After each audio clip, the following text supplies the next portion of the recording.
The Journey, written by Heath Williams, read by Paul Landergan. Chapter 1. The Edge. The sun hovered above the mountains and the lake was peacefully still.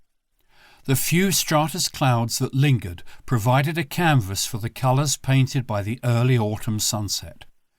The Appalachian Mountains seemed more vibrant and beautiful than ever as the sun began to slip behind them.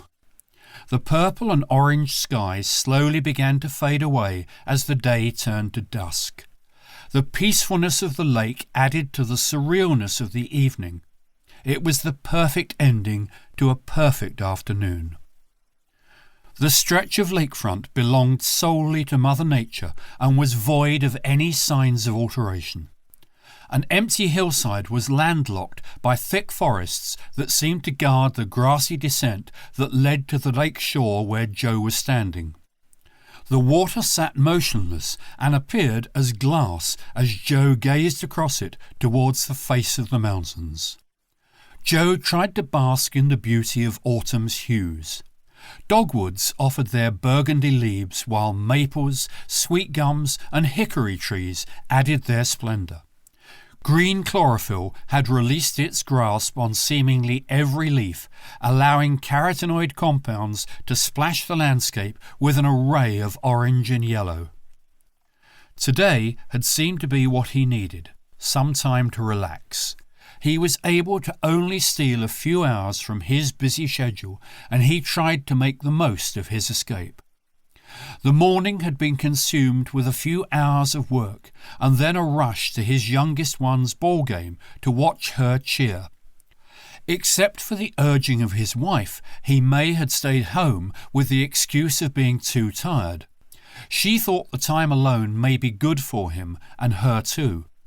They both knew that he desperately needed a break, but Joe needed it a lot more than she could even imagine. The hours had passed all too quickly, and soon it was time to leave. Even before he had finished packing up his tackle box, it started coming back. That awful, terrible problem he faced, the one that consumed him. The one that took the place of contentment, satisfaction and happiness. The problem that overshadowed a peaceful afternoon and robbed him of any joy that may have resulted from his fall furlough. Joe stood perfectly still with tackle and rod in hand and gazed across the lake in the direction of the picturesque sunset, yet he was unable to absorb its beauty.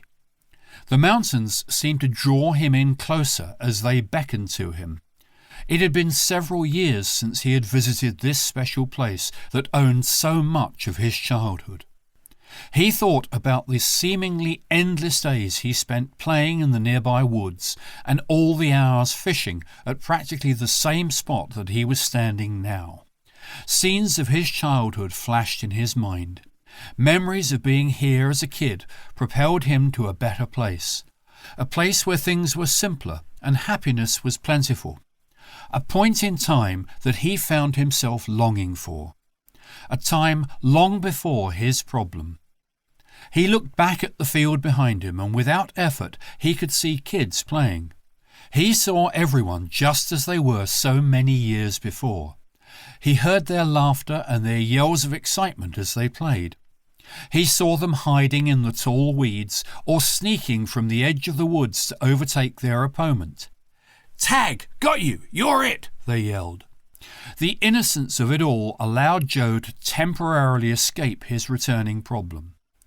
Maybe it was the unquenchable thirst for it all to be real, or perhaps the shiver from a cool autumn breeze that caused Joe to return to the present. Regardless, he was back. The sounds of crickets chirping and bullfrogs croaking reminded Joe that daylight was fading and he needed to get going. He tried to maintain some of the solitude he had experienced just minutes before that now suddenly seemed so distant.